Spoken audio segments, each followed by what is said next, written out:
राष्ट्रीय अध्यक्ष हिंदुस्तान उद्योग व्यापार मंडल, प्रभारी समाजवादी पार्टी झारखंड।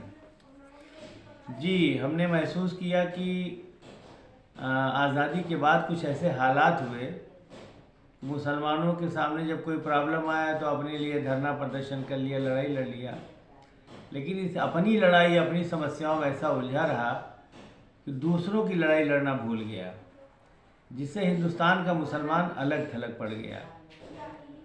भाई, जब दलित पे जुल्म होगा, दुख आएगा और कोई मुसलमानों का संगठन दलितों की लड़ाई नहीं लड़ेगा तो दलितों से दोस्ती कैसे होगी। आदिवासियों पर जुल्म और अत्याचार होता है, होगा, और मुसलमानों का कोई संगठन मुस्लिम लीडरशिप में अगर आदिवासियों की लड़ाई नहीं लड़ेगा तो भाईचारा कैसे पैदा होगा, वो अपना हमें कैसे मानेंगे। इसी तरह से व्यापारियों का अगर कोई उत्पीड़न हो रहा है, व्यापारियों की समस्याएं हैं, अगर उसका कोई आंदोलन मुसलमान लीडरशिप में नहीं चलेगा तो व्यापारी हमसे कैसे जुड़ेगा और हमें अपना कैसे मानेगा। ईसाइयों पर जुल्म होता है, ननों के साथ बलात्कार होता है, चर्च जलाए जाते हैं।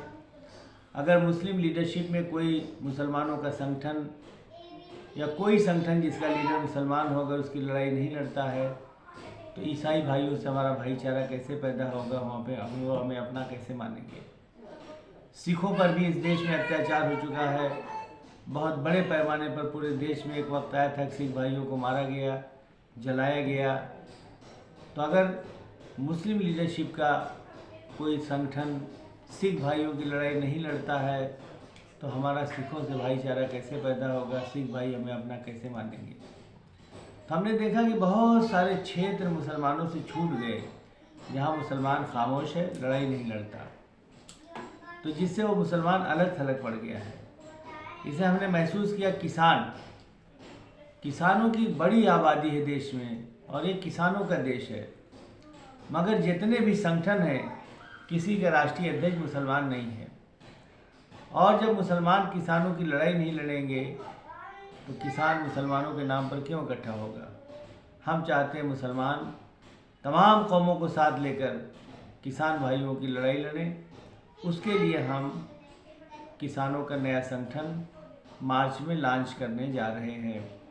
उसका रजिस्ट्रेशन हमने करा लिया है, लेकिन मार्च में होली के बाद उसका नाम और उसको लॉन्चिंग होगी और पूरे देश में उसका संगठन खड़ा किया जाएगा।